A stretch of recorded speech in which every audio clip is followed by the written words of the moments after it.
أمر الدكتور أيمن فريد أبو حديد وزير الزراعة واستصلاح الأراضي بتشكيل لجنة للتحقيق العاجل والفوري في وفاة زرافة تردد أنها شنقت نفسها داخل حديقة الحيوانات بالجيزة، وطلب بسرعة اتخاذ اللازم وإحالة المقصرين للتحقيق.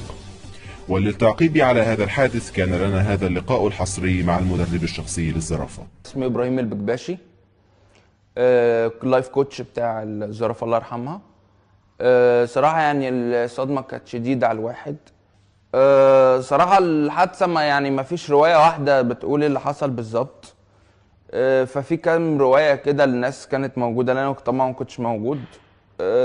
في رواية منهم بتقول إنه كان في أمين شرطة، ده اللي هو الضابط يعني الحارس بتاع الجنينة، افتعل معاها مشاجرة بما إن هي كانت راجعة الجنينة متروحة كده، فلف لها لفافه بانجو جوه الاكل بتاعها، فعليت بقى وقعدت تخبط في الحيطه وفي الحديد بتاع لغايه اما وقعت على روحها بقت.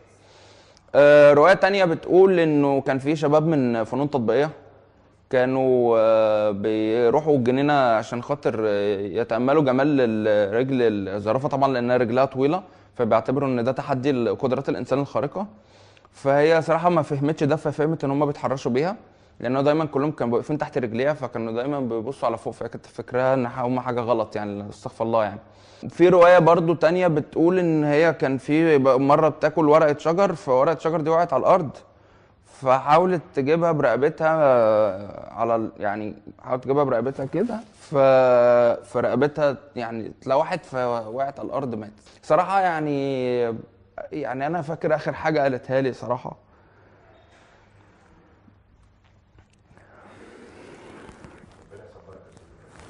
الحمد لله الحمد لله الحمد لله الحمد لله.